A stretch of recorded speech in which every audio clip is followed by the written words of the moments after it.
नमस्कार, आप देख रहे हैं अपना बिहार। आपके साथ मैं हूं शिप्रा झा। झारखंड में बांग्लादेशियों से बिहार के लोगों की तुलना, यह सवाल इसलिए क्योंकि झारखंड में बांग्लादेशी घुसपैठ और डेमोग्राफी चेंज का मुद्दा गरमाया हुआ है और अब इस मुद्दे पर बिहार के लोग सियासत के केंद्र में आ गए हैं। कांग्रेस विधायक शिल्पी नेहा तिर्की ने कुछ दिन पहले बांग्लादेशी घुसपैठियों की तुलना बिहार से कर दी थी। अब हेमंत सोरेन ने विधानसभा में डेमोग्राफी और घुसपैठ के मुद्दे पर बिहार के लोगों का बिना नाम लिए ऐसी बात कह दी जिससे सियासी बवाल मचा हुआ है। हेमंत सोरेन एक तरह से शिल्पी नेहा तिर्की के बयान का समर्थन करते नजर आए। हेमंत सोरेन ने विधानसभा में डेमोग्राफी को लेकर बड़ा दावा कर दिया। सीएम हेमंत सोरेन ने कहा कि बीजेपी के लोग डेमोग्राफी चेंज करने की बात करते हैं। इन लोगों से पूछा जाए कि रांची, धनबाद, बोकारो और जमशेदपुर में आबादी किसने बढ़ाई। सीएम हेमंत सोरेन ने बिहार के लोगों का नाम नहीं लिया, लेकिन उनका इशारा बिहार के लोगों की तरफ ही था। बड़ा सवाल यह है कि झारखंड में बांग्लादेशियों से बिहार के लोगों की तुलना क्यों हो रही है। कि रांची में पॉपुलेशन किनके वजह से बढ़ा है, धनबाद में किसके वजह से बढ़ा है, जमशेदपुर में किसके वजह से बढ़ा है, बोकारो में किसके वजह से बढ़ा है। अध्यक्ष महोदय क्या बात करेंगे। अध्यक्ष महोदय जो विषय लेके ये आते हैं, घुसपैठी, बांग्लादेशी, अध्यक्ष महोदय ये सारी चीजें, आवागमन जो है इस तरीके का अध्यक्ष महोदय, या तो हवा से होता है, या तो पानी से होता है अध्यक्ष महोदय, या तो जमीन से होता है।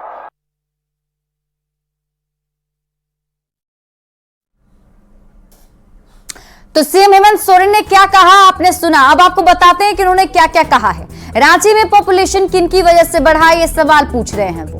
सीएम हेमंत सोरेन पूछ रहे हैं कि जमशेदपुर में किसकी वजह से जो पॉपुलेशन है बढ़ गया, बोकारो में किसकी वजह से बढ़ गया। उनके कहने का संदर्भ ये है क्योंकि बीजेपी लगातार डेमोग्राफी को लेकर हेमंत सोरेन को घेर रही है। उनकी तरफ से कहा जा रहा है कि संथाल परगना के क्षेत्रों में बांग्लादेशी घुसपैठिए आ गए और इसी वजह से जनसंख्या जो है बढ़ती जा रही है। लेकिन इसका जवाब हेमंत सोरेन ने इस तरीके से दिया है। उन्होंने ये सवाल पूछते हुए कहा है कि धनबाद में किसकी वजह से बढ़ा, जमशेदपुर जो झारखंड का जिला है वहां किसकी वजह से पॉपुलेशन बढ़ रहा है। तो नाम तो नहीं लिया गया, लेकिन इशारा बिहार के लोगों की तरफ ही था। अब सीएम हेमंत सोरेन के बयान पर बिहार से लेकर झारखंड तक सियासत सुलग गई है। आरजेडी और कांग्रेस ने हेमंत सोरेन का बचाव करते हुए बयान को तोड़ मरोड़ कर पेश करने का आरोप लगाया है, तो बीजेपी और जेडीयू ने हेमंत सोरेन के बयान को शर्मनाक बताया है। बांग्लादेशी घुसपैठियों से बिहार के लोगों की तुलना करना बिहारियों का अपमान है। इसे बिहार कभी सहन नहीं करेगा। बिहार से अलग झारखंड को बने हुए अभी कितने वर्ष हुए और हेमंत सोरेन अलगाव की भाषा बोलने लगे। जिस दिन झारखंड से बिहार के लोग अलग हो जाएंगे उस दिन झारखंड का अस्तित्व ही समाप्त हो जाएगा। असल में इंडी गठबंधन के लोगों को संविधान पर कभी विश्वास ही नहीं रहा। संविधान की संघीय व्यवस्था पर इंडी गठबंधन ने हमेशा कुठाराघात किया है। देखिए, झारखंड में आसन्न चुनाव को देखते हुए जिस तरह से भारतीय जनता पार्टी एजेंडे की राजनीति शुरू की है, ध्रुवीकरण की राजनीति शुरू की है और कहीं ना कहीं समाज के अंदर विभेद पैदा करने की राजनीति शुरू की है, उस संदर्भ में अगर कोई बातें किसी ने कही है तो उसको तोड़ मरोड़ करके देखने की आवश्यकता नहीं है, या तोड़ मरोड़ करके जो प्रस्तुतिकरण किया जा रहा है ये कहीं से उचित नहीं है। मुख्यमंत्री हेमंत सोरेन के बयानों को बहुत ही पॉजिटिव तरीके से देखना चाहिए। उन्होंने ये कहा कि जो डेमोग्राफी चेंज हो रही है उससे झारखंड में समृद्धियां आ रही है। यहाँ के लोग वहां जाके बहुत अच्छा कर रहे हैं, वहां के चीजों को, संसाधनों को बहुत अच्छे तरह से उपयोग कर रहे हैं और झारखंड की प्रसिद्धि और विख्याति में उनका योगदान रहा है। इस विपक्ष को क्या चाहिए? विपक्ष को तो एक मौका चाहिए कुछ बोलने का। झारखंड के मुख्यमंत्री के बयान बेहद ही दुर्भाग्यपूर्ण है। ये उनको समझ में नहीं आता है कि बांग्लादेशी घुसपैठिए वहीं बढ़ते हैं जहां पर अलगाववादी विचारक मुख्यमंत्री होते हैं या भ्रष्टाचारवादी मुख्यमंत्री होते हैं। झारखंड बिहार का भाई है। आज अलग होने के बाद इस तरह का बयान देना, मैं उनके बयान की कड़ी निंदा करता हूं। अभी जेल की सलाखों से बाहर निकले झारखंड के मुख्यमंत्री श्री हेमंत सोरेन जी का बयान निहायत ही आपत्तिजनक और शर्मनाक भी है। ऐसा लग रहा है कि जेल में रहते रहते वो मानसिक तौर पे पूरी तरह से इंसॉल्वेंट हो चुके हैं। उनसे सवाल जब बांग्लादेशी घुसपैठियों से के बारे में किया जाता है तो उस पर रिलेवेंट जवाब ना देकर के ये बेतुका इनका जवाब देना ये साबित करता है। और ये भूल गए हैं इस बात को क्या कि यही बिहार की धरती और यही बिहार है जहां पे उन्होंने अपना लालन पालन शिक्षा दीक्षा सब इसी की मिट्टी से उन्होंने प्राप्त किया है। और अब ये बवाल क्यों हुआ है ये समझने के लिए आपको एक बार फिर से सीएम हेमंत सोरेन और विधायक शिल्पी नेहा तिर्की का वो बयान सुनना चाहिए। रांची में पॉपुलेशन किनके वजह से बढ़ा है? धनबाद में किसके वजह से बढ़ा है? जमशेदपुर में किसके वजह से बढ़ा है? बोकारो में किसके वजह से बढ़ा है? अध्यक्ष महोदय क्या बात करेंगे? अध्यक्ष महोदय जो विषय लेके ये आते हैं घुसपैठी बांग्लादेशी, अध्यक्ष महोदय ये सारी चीजें आवागमन जो है इस तरीके का अध्यक्ष महोदय या तो हवा से होता है या तो पानी से होता है अध्यक्ष महोदय या तो जमीन से होता है। रांची में जो डेमोग्राफी चेंज हुआ है और यहाँ के आदिवासी मूलवासी कालीन में जैसे गंदगी को समेटा जाता है कि धूल को नीचे कालीन के नीचे ढांक दिया जाता है, उस तरह से इन लोगों ने यहाँ के आदिवासी मूलवासी को कहीं कोना खोमचा स्लम्स में ढकेल के रख दिया है। डेमोग्राफी चेंज का यहाँ क्यों नहीं बात करते? रामगढ़ में आज मुखिया कौन बनता है? बिहारी लोग बनते हैं, बिहार से आके। वो सब चीज़ें नहीं दिखती हैं इनको, उसके बारे में इनको बात करना चाहिए। उसके बाद संथाल के बारे में भी हम लोग बात करेंगे। तो झारखंड विधानसभा में सीएम हेमंत सोरेन ने ये बयान दिया है और देखिए उसके बाद ये बवाल मचा हुआ है। पूरा मामला आपको समझाते हैं। दरअसल डेमोग्राफी चेंज पर सीएम हेमंत सोरेन की तरफ से झारखंड विधानसभा में जवाब दिया जा रहा था। सीएम ने बिहार के लोगों का इसमें नाम नहीं लिया, लेकिन इशारा बिहार के लोगों की तरफ ही था।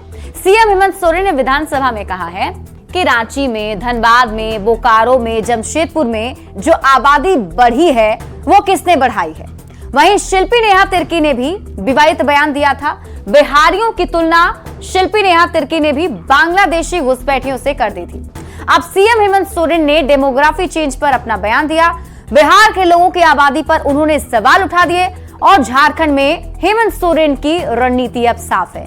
बीजेपी घुसपैठ और डेमोग्राफी का मुद्दा उठा रही है तो सीएम हेमंत सोरेन बिहारियों का मुद्दा उठा रहे हैं। राजनीति को अलग रंग देने की कोशिश की जा रही है।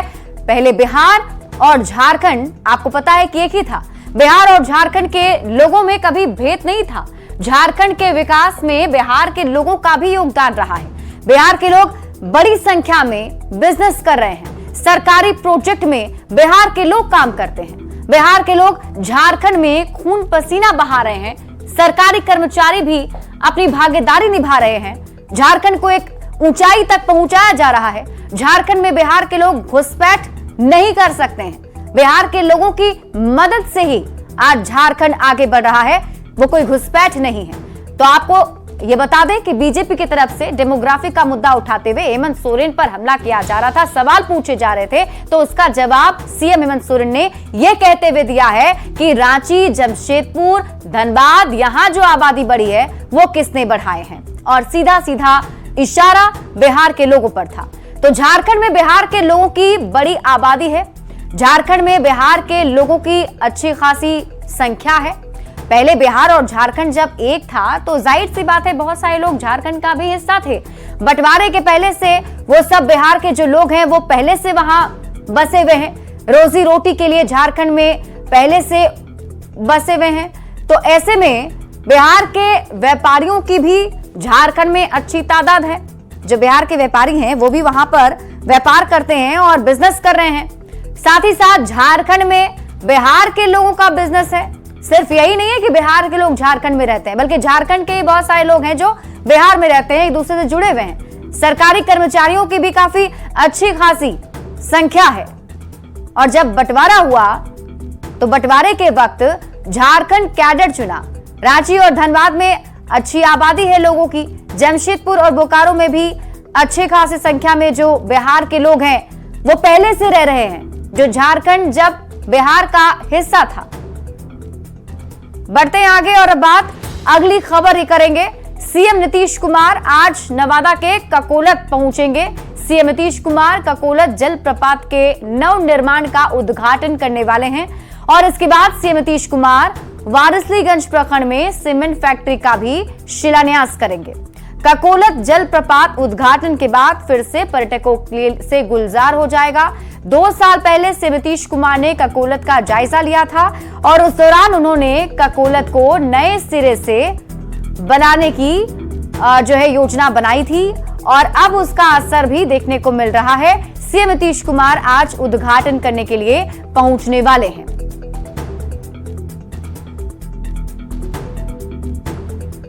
तो आज नवादा के ककोलत जाने वाले हैं मुख्यमंत्री नीतीश कुमार। ककोलत जलप्रपात के नवनिर्माण का उद्घाटन करेंगे। आपको बता दें कि सीएम नीतीश कुमार ने 2 साल पहले यहां का जायजा लिया था और उस वक्त ही उन्होंने इसे विकसित करने की योजना बनाई थी और जिसके बाद नए स्वरूप में ककोलत जलप्रपात बनकर तैयार है। बिहार का ककोलत जो है वो कश्मीर कहा जाता है। प्राकृतिक सौंदर्य और शांत वातावरण है, वहां काफी खूबसूरत है और करीब 160 फीट की ऊंचाई से पानी गिरता है। जो जलप्रपात है वहां पर नवादा से 16 किलोमीटर दक्षिण में स्थित है। पाताल गंगा के नाम से भी प्रसिद्ध है ककोलत जलप्रपात, जहां काफी संख्या में पर्यटक घूमने के लिए जाते हैं।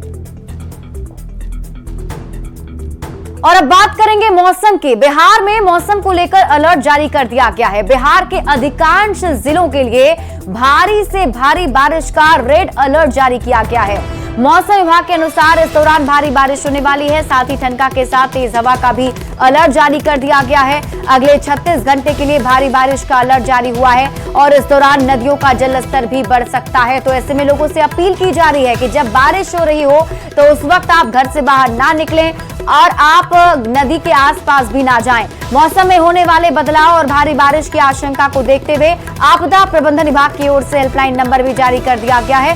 हेल्पलाइन नंबर हम आपको बताएं 061222942040 061222942005 ये नंबर है जिसे जारी किया गया है और एक टोल फ्री नंबर भी जारी किया गया है 1070 जिस पर लोगों को आपदा की स्थिति की जानकारी दी जाएगी।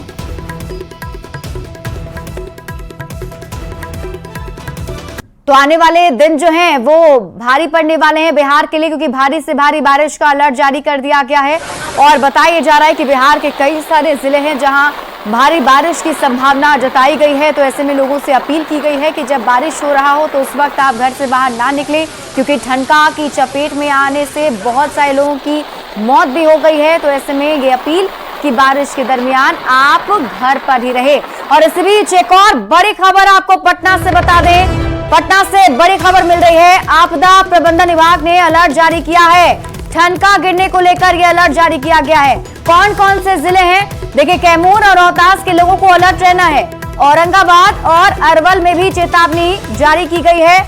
जहानाबाद, गया, नवादा को लेकर भी अलर्ट जारी किया गया है। घर से बाहर नहीं निकलने की अपील की गई है, क्योंकि भारी वज्रपात हो सकता है।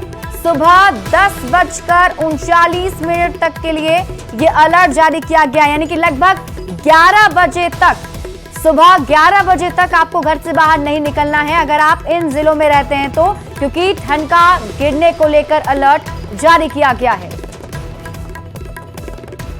तो मौसम विभाग ने तेज बारिश और बिजली का रेड अलर्ट जारी कर दिया है। बिहार के कई जिले हैं जहां पर तेज बारिश हुई है, जिसका असर अब गंगा नदी पर देखने को मिल रहा है। तेज हवा और जलस्तर बढ़ने के कारण गंगा नदी में लहरें उठ रही हैं। बावजूद इसके गंगा घाट पर लोग खतरों को दावत दे रहे हैं। और अधिक जानकारी दे रही है न्यूज 18 संवाददाता विनीता मिश्रा। मौसम का मिजाज बदल गया है और यही वजह है कि मौसम विभाग की तरफ से भी रेड अलर्ट जारी कर दिया गया है। लगातार बारिश होने की संभावना भी जताई गई है। हालांकि तेज हवाओं का प्रवाह पटना में जारी है, लेकिन गंगा का जल स्तर लगातार बढ़ने लगा है। यहाँ साफ तौर पर तस्वीरें बयां कर रही है कि किस कदर जो गंगा की धारा है वो बढ़ने लगी है। दूर दूर तक गंगा ही गंगा नजर आ रही है। मौसम विभाग ने भी रेड अलर्ट जारी किया है। बिहार से सटे कई इलाकों में झमाझम बारिश हो रही है। बिहार में भी कई ऐसे जिले हैं जहां पर तेज बारिश हो रही है। पटना में भी बारिश का पूर्वानुमान है और ऐसे में बढ़ती गंगा की धारा में लोग खतरों को दावत दे रहे हैं। यहाँ साफ तौर पर आप तस्वीरें देख सकते हैं कि जहां गंगा का जलस्तर बढ़ रहा है, दूसरी तरफ लोग यहाँ स्टंट करते हुए नजर आ रहे हैं, तैराकी करते हुए नजर आ रहे हैं और ऐसे में कभी भी कोई दुर्घटना घट सकती है, क्योंकि कई तस्वीरें लगातार हम अपने दर्शकों को दिखाते रहे हैं जहां पर डूबने से लोगों की जान गई है और ऐसे में ये विकराल गंगा का जो स्वरूप है वो दर्शा रहा है कि कैसे कोई भी घटना दुर्घटना कभी भी हो सकती है। 36 घंटों का रेड अलर्ट बिहार में भी मौसम विभाग की तरफ से जारी किया गया है। उसके मद्देनजर सतर्क रहने की सलाह दी जा रही है, लेकिन गंगा घाटों पर लोग सतर्कता बरतते हुए नजर नहीं आ रहे। गंगा का जलस्तर लगातार बढ़ रहा है, दूर दूर तक गंगा की लहरें नजर आ रही है, लेकिन लोग बेपरवाह नजर आ रहे हैं। कैमरामैन सुबोध के साथ विनीता मिश्रा, न्यूज 18 पटना।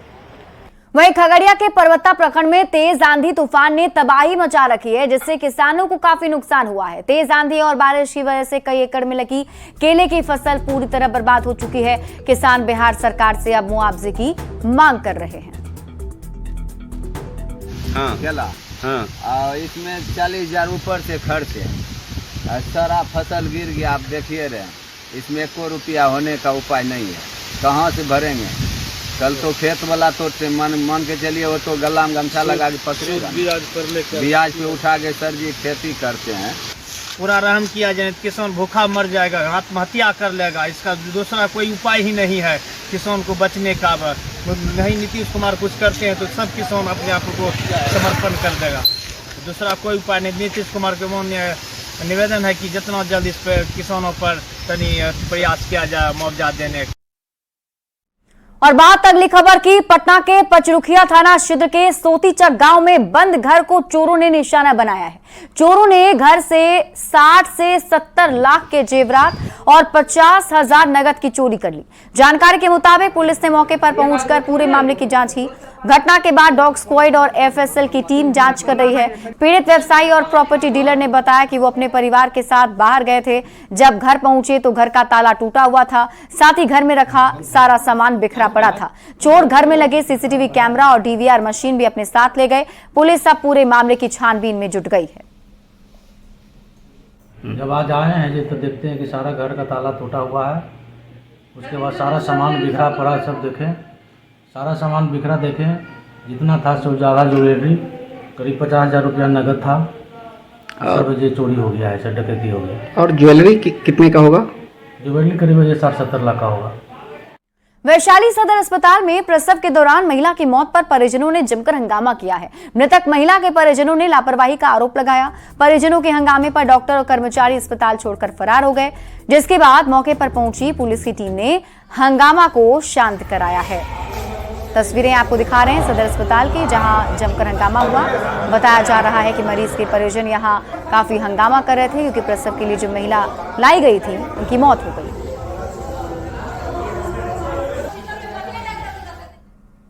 गया के शेरघाटी कोर्ट में फायरिंग मामले में फरार 3 अपराधी को पुलिस ने पश्चिम बंगाल के आसनसोल से गिरफ्तार कर लिया है।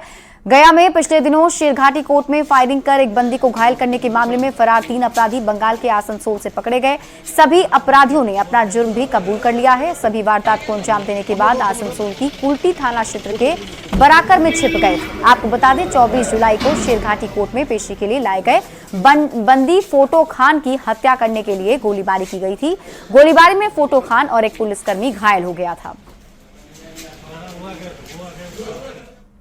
मिथिला के मखाना को जीआई टैग मिला है। मखाना की खुशबू विदेशों में भी अब पहुंचने लगी है। बिहार कृषि विश्वविद्यालय सबौर के कुलपति का कहना है कि आज विश्व का 90% मखाना सिर्फ बिहार में उत्पादन होता है।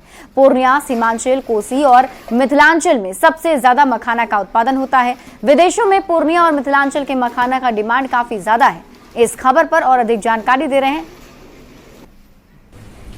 और ये तस्वीर भी हम आपको दिखा रहे हैं। 28 तारीख में जो 30,000 से 35,000 के बीच में बिक रहे थे मखाना गुड़िया, उसका रेट फिर 1 तारीख से 28 के बाद वो हो गया 20,000, 21,000, 15,000, 17,000, इस हिसाब से यानी यहाँ तक कि लेने के लिए कोई तैयार नहीं थे। ये 28 तो ऐसा होना चाहिए जो रेट एक शुरुआती दौर में चल रहा है, जो भी रेट हो, जैसे 1000 रुपये पर केजी के हिसाब से चल रहा है लवा का रेट, तो उस हिसाब से अंतिम तक चलते रहना चाहिए, ताकि जो भी किसान लगाए हैं, आगे पीछे जो भी लगाए हैं, वो हार्वेस्ट करते जाए, उसको समान रेट मिलते जाए। एमएसपी के अंदर एमएसपी तो अभी इसका कोई तय हुआ नहीं है, लेकिन अगर कर देते हैं सरकार तो बहुत अच्छी बात है। और फिलहाल इस बुलेटिन में अभी के लिए बस इतना ही। आगे देख लेते हैं हेडलाइंस।